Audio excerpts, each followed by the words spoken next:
Finnish rally demands those high speeds, no room for error here. When World Rally cars hit trees, they tend to have the same effect the world over, and Germany is no exception. Gilles Panizzi found this out in 2004.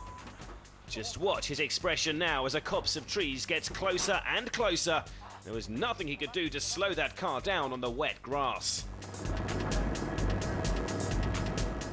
Of course, it isn't only Mother Nature who has it in for the rally drivers. Man-made obstacles also crop up, and amongst these, telegraph poles seem to be a favourite.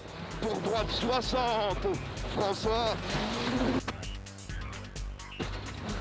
Ça va? Non. Non.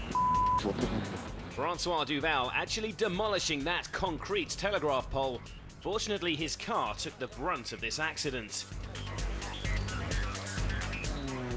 Next telegraph pole, and this time a wooden one.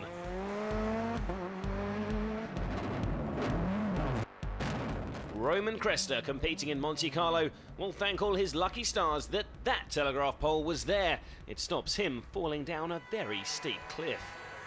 Some man-made obstacles, however, are put there for safety reasons, Armcos for example. But in the WRC, they've caused their own fair share of problems.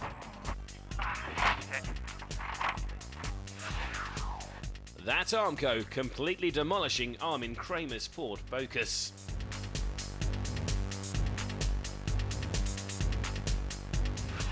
Carlos Sainz had a similar high-speed misadventure in his Focus a few years earlier.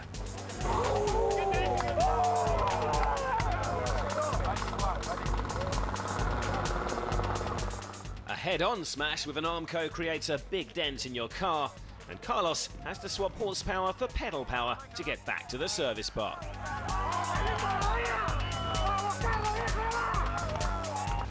When you learn to drive, one of the wise comments experienced drivers will tell you is that the most dangerous things on the road are other drivers. There's some truth in that in the WRC too.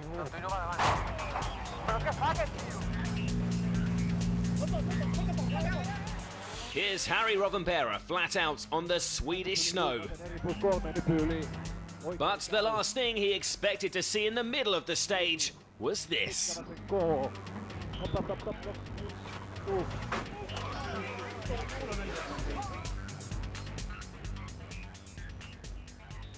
We just coming over the little crest, and there was a lot of people and car middle of the road, and I just look. You know, it's this big accident. You remember this the rest of your life. Here's one that Petter Solberg won't forget. As you may have noticed by now, he isn't exactly the shy and retiring type, and when it comes to crashes, he doesn't let a little scrape get him down. Or even a little bang. Or even a great big bang. This is Corsica 2003 and the shakedown practice stage, before the rally has even begun.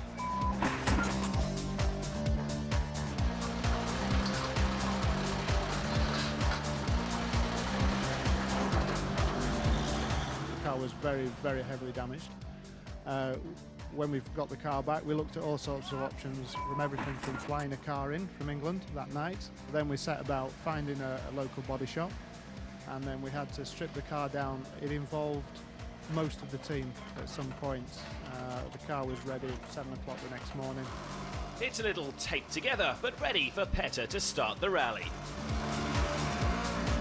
No matter how bad it is, they're going to find a way of fixing it. It spurred Petter on then. He realised the effort the team had put in behind him, and he is one of the best team players I've ever worked with.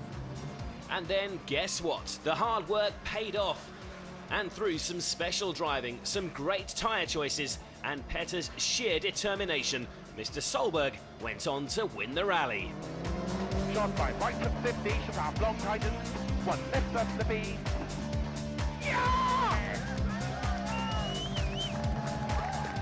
He paid the team back by winning the rally, and then he became a world champion.